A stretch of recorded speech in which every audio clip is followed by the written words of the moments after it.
I'm so sick of these people. You know, I'm the tribal chief around here. Yeah, you see me, the tribal chief. That's right. I got that thing on me. I got that stick. I got that tool. I'm packing. You must be some kind of a dumbass. and I will never retire. You know, this aggression will not stand, man. Get that garbage out of here! It doesn't matter what you think. It's still real to me, damn it!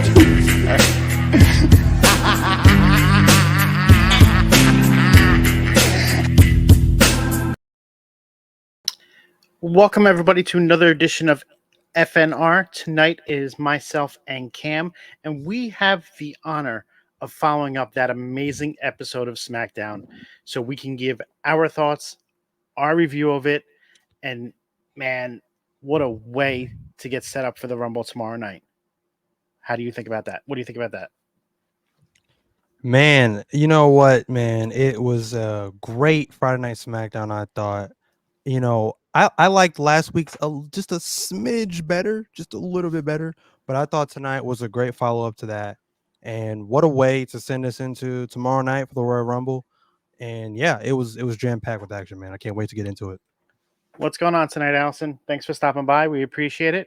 Hope you are having fun in Florida with Tommy and Jax. I know you guys are all hyped to be going to the Rumble tomorrow night. Lucky sons of bitches.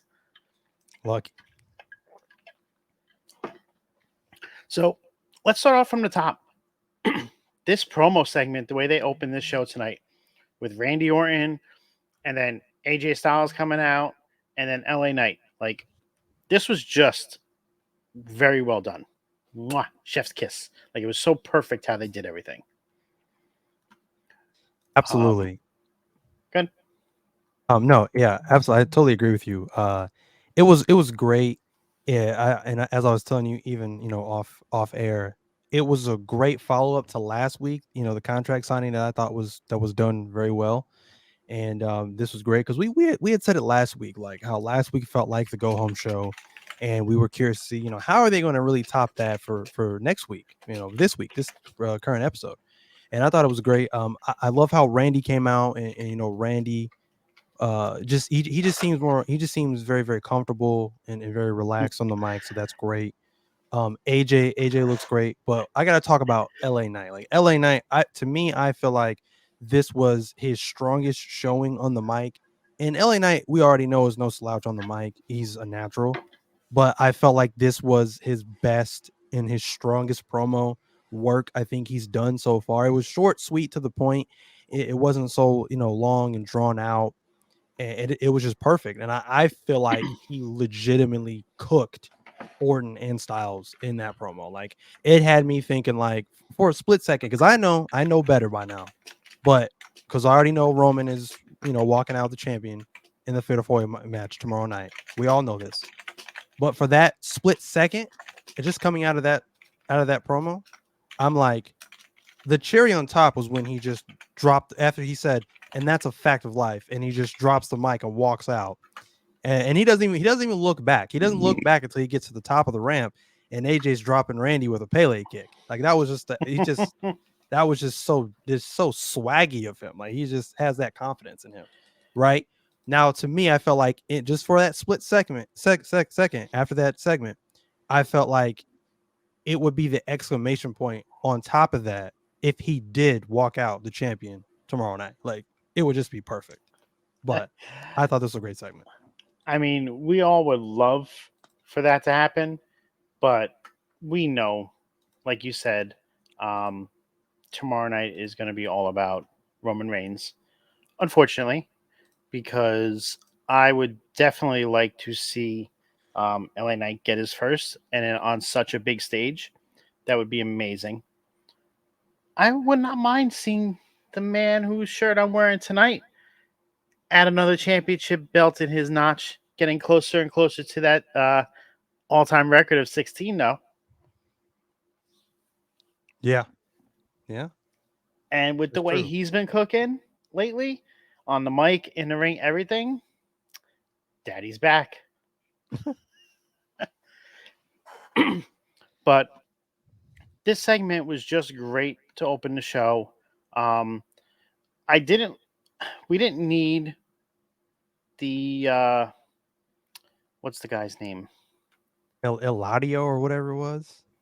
Yeah, Eladio. We didn't need Yeah, him we to definitely didn't need him. Eladio carry on.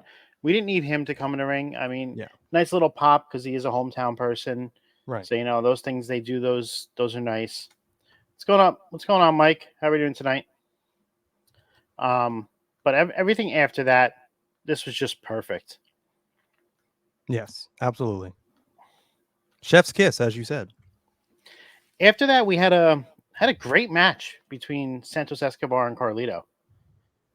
Like they were doing good work. I like how we're getting to see Carlito back in the ring, and every week I'm loving more and more of the two with Carlito.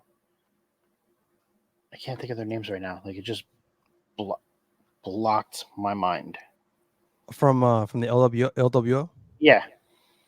Oh God.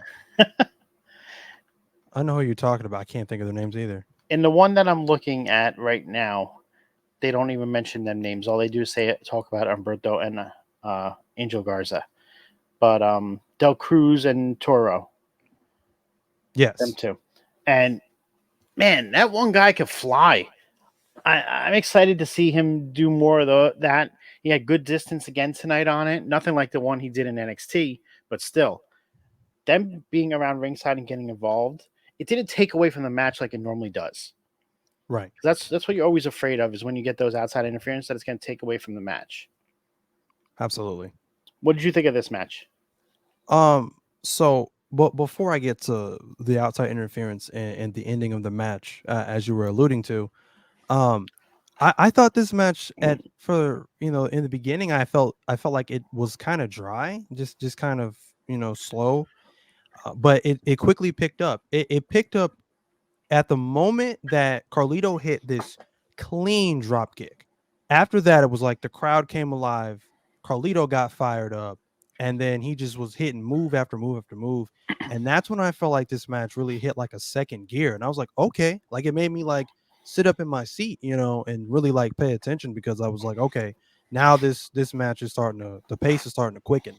So I love how they made a relatively dead or kind of dormant crowd for this match get off their feet and actually start like making some noise. I like that. I like how they kind of turn the corner in this match.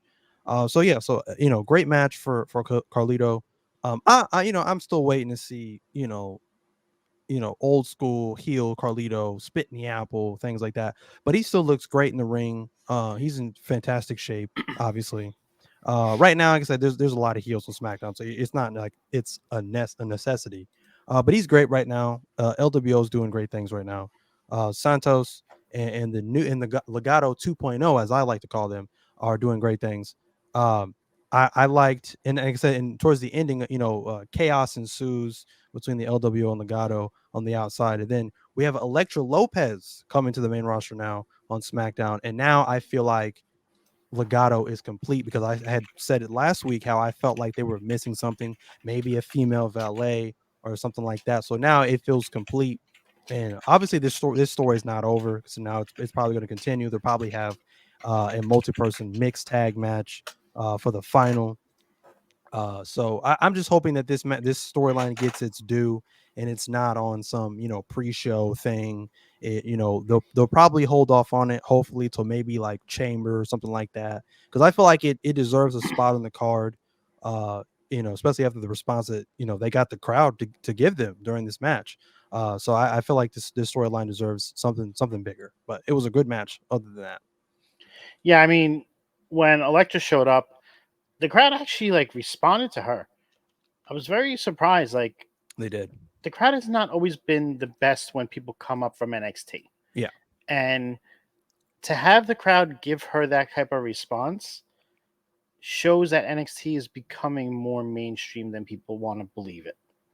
Absolutely. And I'm proud. I'm glad that that happened tonight. And I liked how they included her. There's a familiarity there with her because she was with Legado del I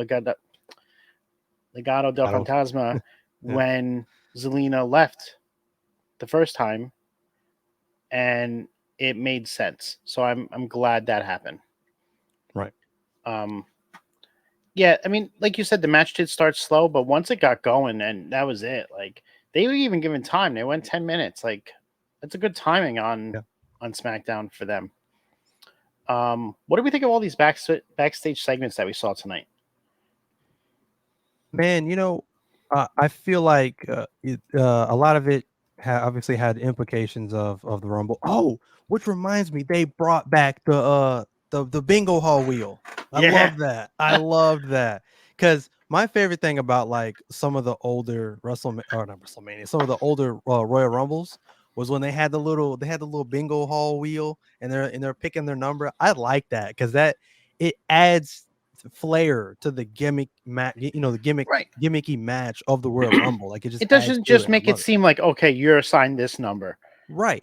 It makes it make sense. So I love how they brought that back. So that I like that element. That was pretty dope. Um, I missed the R-Truth segment, but my brother told me that it was hilarious because of Oh how yeah, yeah, yeah. R-Truth acted with Yeah. Nick Aldis calling him Adam Pierce, asking him how his Yeah. hair grew back so quick. Yeah. Uh, so it was pretty good. Sammy. What's going on, Sammy? How are we doing tonight? Um, so yesterday I said that I was happy that they only had seven announced for the men's and 4 for the women's. So we got a little more tonight, but we're only at 11 for the men's. So that still leaves us with 19 surprises. That's crazy. The women's, though, it stayed at 4. We still have 26 unknown entrants for the women's rumble tomorrow night. That's even crazier. And that is awesome. And because that's what makes the rumble. We all Yeah. speculate on who's going to be in it from the main roster, but we don't need to know who's in it until that day of. The excitement is having that countdown clock hit, and then Yes. okay, there's that little pause for dramatic effect. Whose music is hitting, and then you get the genuine reactions of the people coming out, whether it's the cheering or the boos. That's So that's I'm why all that's why I for. said that's why I made the argument last year of I really don't even like seeing the graphic of like the Royal Rumble itself. Like I don't they can have a graphic of the Rumble, but I almost prefer them just have a graphic of just like the little like default silhouettes or whatever. Like don't show me who's in it. Like I don't want to hear who's in it. I don't even want people to announce they're in it. You know what I mean? Like just You leave it still to be a need surprise. some. You Some still need that's some fine. to get the draw power of who's going to be Right. in the match. Right, right, So right. that's why you have some of the bigger names announced. Right. But it's all the other players that you don't. And to get 19 for the men's up from what 7 last year was amazing. So I'm excited for it. Um, these segments. Oh, we have a special guest. Hey guys, No. look who I found! Oh, it's the Will Gray. No. It's everybody. We're all here. We're going to the Rumble tomorrow. I just wanted to invade No. your fucking channel. Hey, What up? Cam, There are Cam, partners. Mine put beards. Beards. I look what I can do. Just oh yes, Cam. I touch beards, Cam. So these are I touch beards. I would touch your beard, Cam. I just wanted to pop on and give y'all some shit real quick, guys. Got it. no worries, man. We're glad you're having a great time, and we hope you enjoy the Rumble tomorrow night. All right, I'll talk to y'all later. Catch you later, guys. Later. Goofy. Love them all. Back to talking about SmackDown. It's just so like what we were talking about with the Rumble. it's just so intriguing to not know who's in it, though. Yeah, exactly. I did read an article today. What would the appeal be if they expanded the Rumble to more members?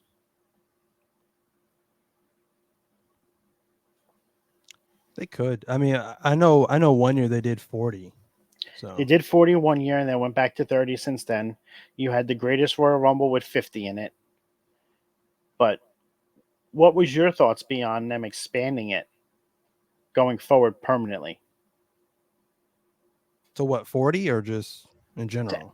Anything, like if they went to 35. I'd be okay with it.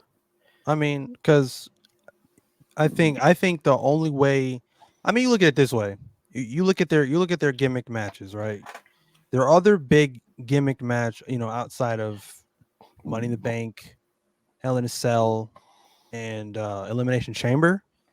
They have War Games, and they've already evolved War Games because the original War Games was an enclosed long cell over 2 rings. Since then, it's the same thing, but the top is cut off because everybody likes to dive off cells and stuff like that now, right? Like that's what Triple H said. Like, in this era, everybody likes to high fly. So I would like to see the Rumble evolve with an expansion of more people. I would say go to 40. That would be my thing. I'd say go to 40. Because it would, I mean, like I said, it would more surprises. Right, you get more surprises, and I think it would make it an even bigger event. Because now you're like, okay, who's coming in at number 40 now? So I wouldn't mind it. Okay. Mike said that to promote it, just give us a picture of the roster, but don't say who's in it. There you go. I kind of feel you do need to announce some. Yeah, some big names. I get you on that one. But if you have 30, I would say you don't need to announce more than 10. If you go to 40, you can announce 15 of them. That would still leave 25 surprises. Yeah. That's more than half. So, you want to be right around that 65%, 70% of surprises is the way that I like. Yeah. I would like it.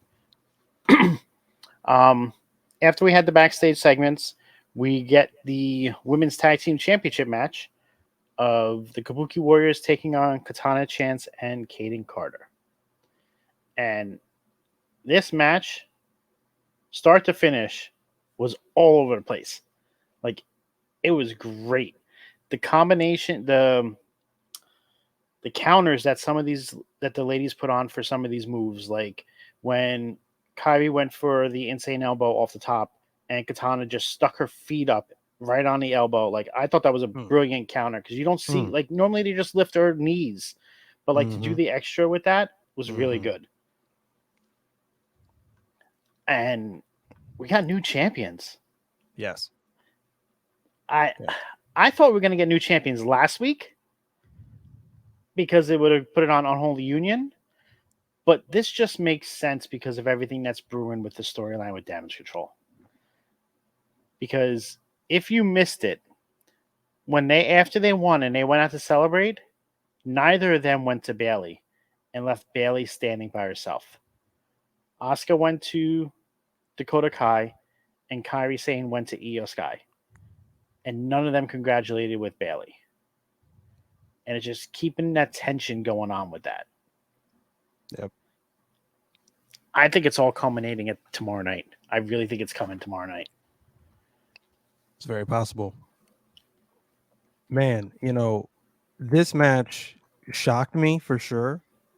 I mean, I said it during the entrances of this match. I was like, don't think we're going to see new champions. I don't think the Kabuki Warriors are winning this. But to see it happen is insane. So, I mean, and it's brilliant, right? Because it's the day before the Royal Rumble. So it's ingenious. So you're doing this right before one of the big 4 pay-per-views. So I think that's brilliant. Like I said, definitely didn't see it coming.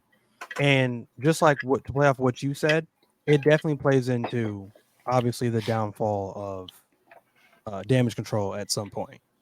So I think this is great, and I like the fact that I love the fact that they're adding an emphasis and importance on the women's tag team titles here recently. Because I know, Mhm. I mean, a while ago, I was calling for literally someone to just throw those titles in a bonfire and just be like, let's just move on already because those titles were just garbage. Yep, I remember But that. but but I'll be one to admit that they have definitely made a 180. So now with all this going on, it's they are wanting those titles to mean something, and I think they're going in the right direction.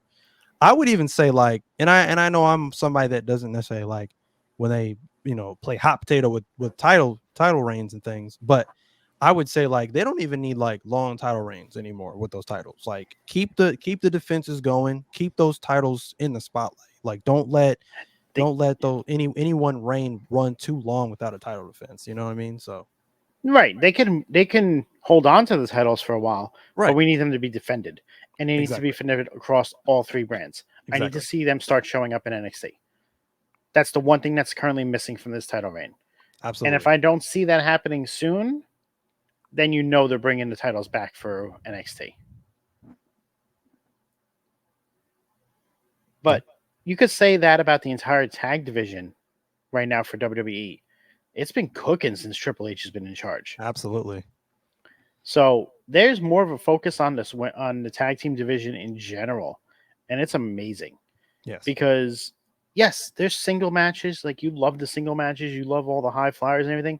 You could still have that shit in tag matches. It's just more because then you get the hot tags, you get the combo moves, everything else is just different level of intrigue to each match. And I like how WWE sticks with a lot of the old school stuff in regards to rules. Like you'll never see an opponent break up a pinfall more than once. Like Yeah. each person will have one on the team. You never see them do it more than that. Like they always make sure that they're in the corner holding onto the rope, making a tag.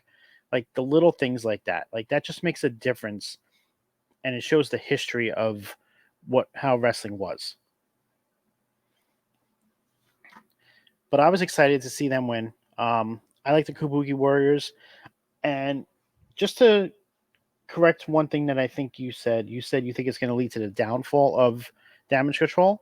No, no, not so much the downfall, but I think it plays a part in the storyline that's going on with Damage Control.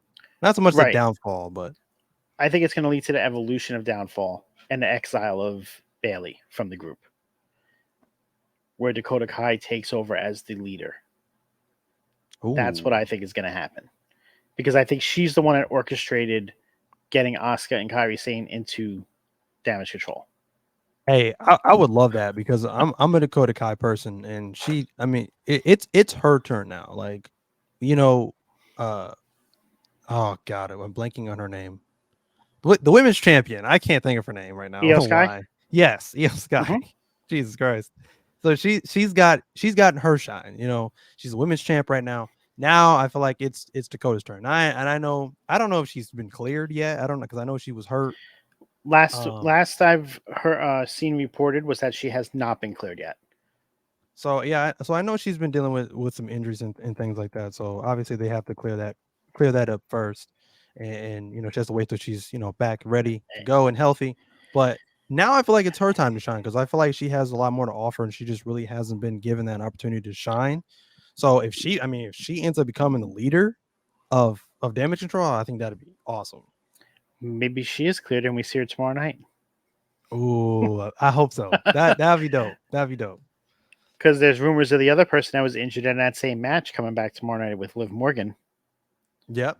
Yeah. So there's a lot of rumors with these people coming back tomorrow night. And I'm loving it. Possible returns, possible debuts. I mean, Well, I'm all for it. After that, we had the backstage segment with Paul Heyman talking to Solo Sikoa. And he told him to fix the problem, not solve the problem. And I can see how there would be a difference in that. But then what he told Jimmy afterwards was just like amazing. Because Heyman is just so good on the mic. And when you give him, you just tell him to go do it. Like, cook, build us a new star. He could instantly do it with no matter who's right in front of him. Because he made you believe tonight that Jimmy can be a next superstar as a singles wrestler, just off of this 30-second promo. He had me convinced.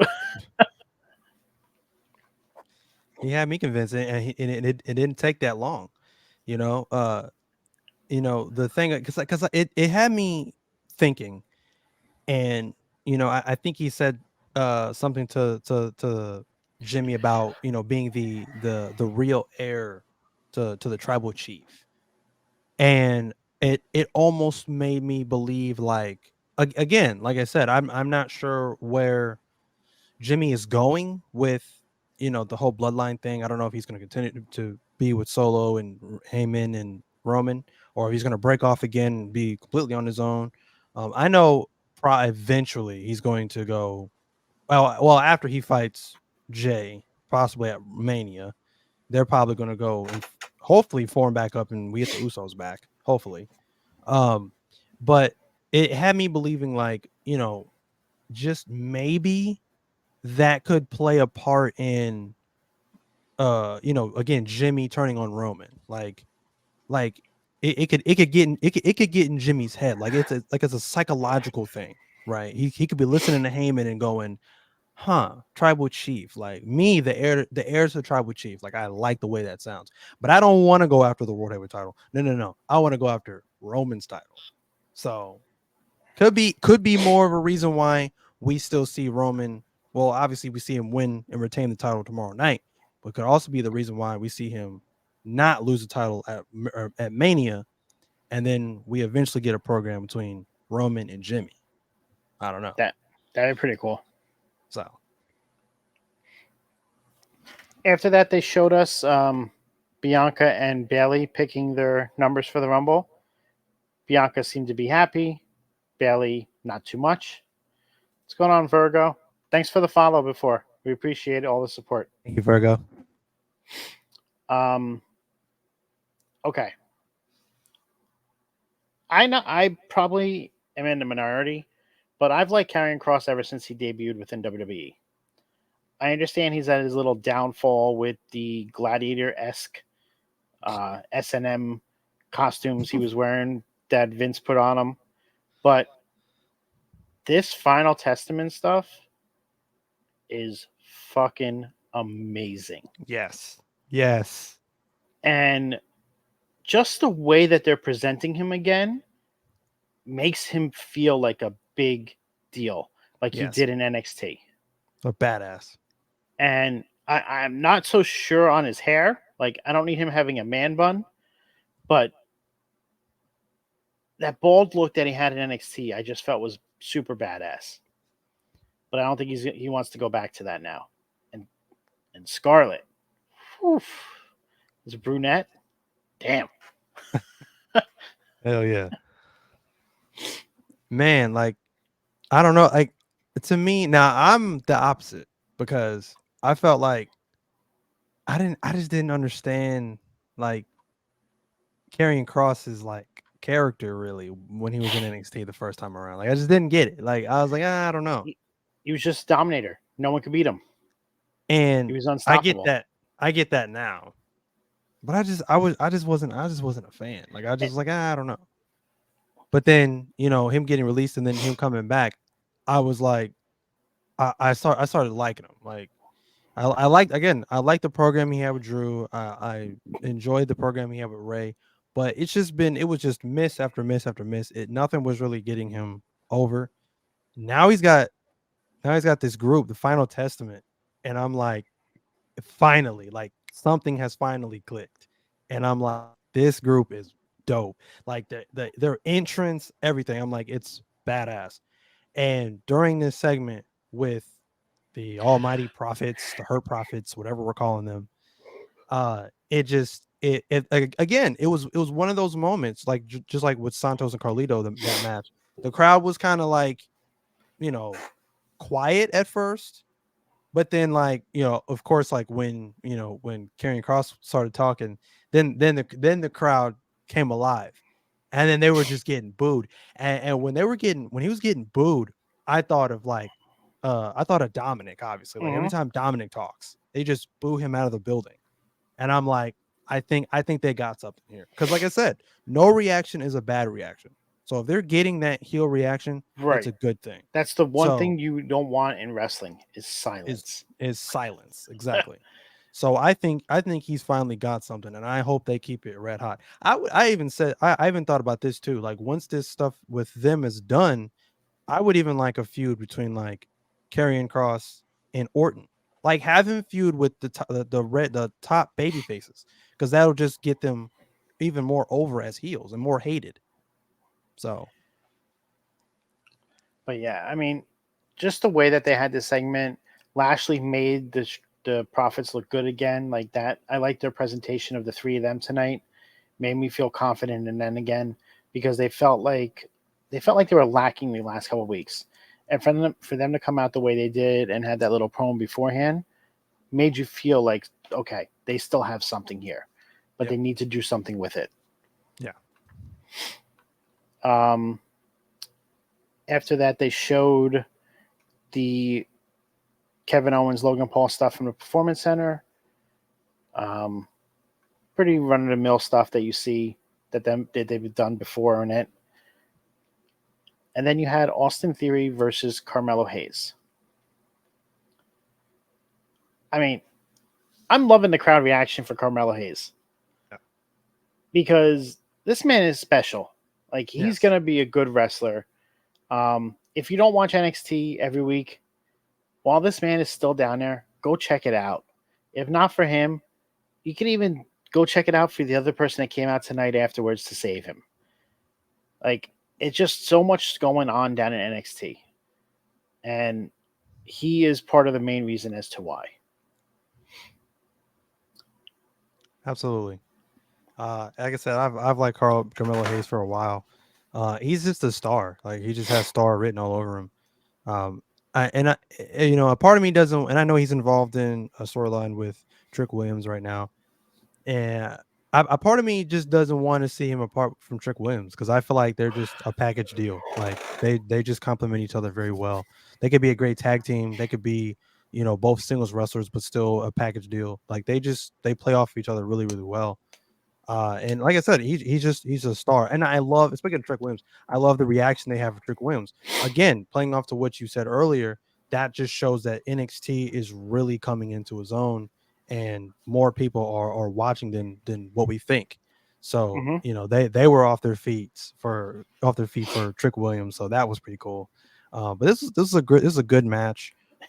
Two of the brightest young stars they got on SmackDown right now. So Austin Theory steals a win with the tights. Match is over, and then Waller and Theory start attacking Carmelo Hayes. Out comes Trick Williams, saves him. Trick goes to thank him. Hayes goes to thank him, give him a little fist pump, and Trick is like, "Nope, I'm only doing this because we have a match on Tuesday." yep. Like I think he's finally starting to realize what's been going on, and I'm excited to see what happens after Vengeance Day there. Because that's when I think the feud really starts between the two of them. Yeah. And I like how it's carrying over too. Like it's carrying over on SmackDown as well. So they're making it a big deal. That's what I was saying on Wednesday night on Twitter. Like you see a lot of the NXT wrestlers carrying over the stories onto Twitter and keeping the things going. Like I love how they're integrating everything and making you be invested everywhere you're looking, because it's not. They're keeping, as people would say, they're keeping kayfabe alive throughout the entire system, as opposed to just leaving it on the TV and then after that you're not seeing it anymore. Yeah, as they should.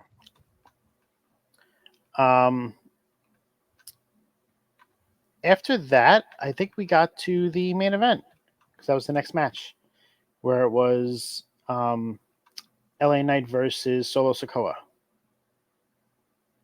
Oh yeah. I thought this was a great match.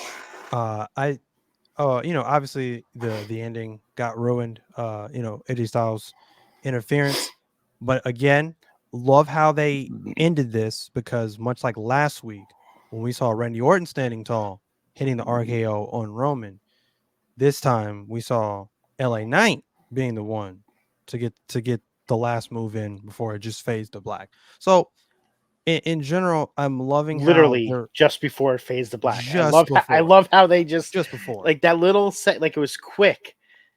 It was like they just put the before. logo up and then boom, here he comes and gets the Orton. Like you think it's done. So I love how they're kind of in this fatal four-way match for tomorrow night. I love how they're blurring the lines of who could possibly be walking out with the title. Again, we all know who is, but they're making everyone in this match look strong. And that's important. They're not just making it look like, you know, Roman is just going to just walk in there and make this look easy. They're making the other three competitors look very strong and very strong possibilities of walking out with the title. So I can appreciate that as well. Yeah, I thought it was a good match. I did like the intrigue of AJ coming out to attack LA Knight, like he was doing the work of the Bloodline, but not really. I Right. did like that little tell on the side, like little intricacies that they like to do lately. So I was very excited with this. Overall, SmackDown was a very good show. Very excited to see what they come out with tomorrow night. I'm curious on the match order. Like that's what I'm really curious on. Is this Fatal 4-Way going first? Like, and if they are they getting included in the Rumble? Or is the Rumble going to happen and then we're going to get the Fatal 4-Way in the main event? Because if we're going to have this in the main event, something is happening after the match is over. So I feel like it's gonna go Women's Royal Rumble first. Then it's gonna go Logan Paul and Kevin Owens Mhm. second. That's pretty much the way that I have it set up too, to start. And then I think the Fatal 4-Way goes on second to last, and the men's is the last to go on. So if that's the case, we don't see any of them in the Rumble, I don't think. No, I don't think so. Okay. Anything else you want to touch on before we talk about the NFL and what's coming up this weekend? No, I think that's it for wrestling. Okay. That being said, let's head out for the night.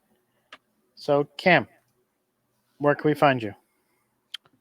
Oh, you can find me on TikTok at Cam's Wrestling Corner and call me Cam G. You can find me right here every single Friday night on Off the Top Media with another edition of Friday Night Review. You can find me on Monday nights with this guy right below me. And of course, the Alpha Wolf Sean on Monday nights, immediately following Monday Night Raw with the Table Spot over on Rivet City Radio. And of course, on Wednesday nights for The Boom, immediately following AEW Dynamite. You can find me on Twitter /X at CamandCheese317. And if that does not sizzle your bacon, you can find me on Instagram at 317 Bacon, Eggs, and Cam. Mike? Metal Mike 714 all across the socials. I encourage people to hit me up on Snapchat. I've had a couple Snapchat ads this week, which is cool. I post things on there that you don't see on X, TikTok, or Instagram. So Metal Mike 714 all across. Like Cam said, Monday nights after Monday Night Raw at 11:10 p.m. Eastern Standard Time, the Table Spot with Cam and Sean. You can also catch me on Sunday mornings at 11 a.m. with John for Rivet City Red Zone. Mentioned everything we're going to be talking about this week. There's more to it. Also, you can catch me Wednesday nights with Cam on the Boom. Cam and Phil on the Boom after AEW Dynamite, 10:15 p.m. Eastern Standard Time. And you can also catch Rivet City Red Zone's Halftime Heat.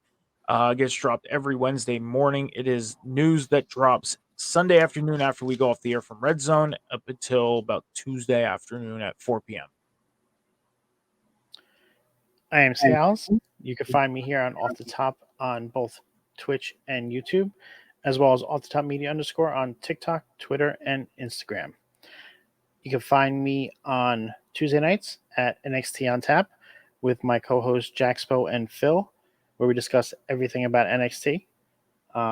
Friday nights here on FNR with Cam and whoever else we have joining us for the evening. And then We will be bringing back Ringside Chatter shortly. Everything is up in the air at that right now, but I will be looking to drop some videos on NHL news and rumors, so make sure you guys are checking that out as well. I want to thank everybody for coming out tonight. Enjoy the Rumble tomorrow night. It's going to be good. I just have that feeling we're going to get something special tomorrow night. I don't know yet, but I don't know what yet, but I just think it's coming. Have a good night, guys.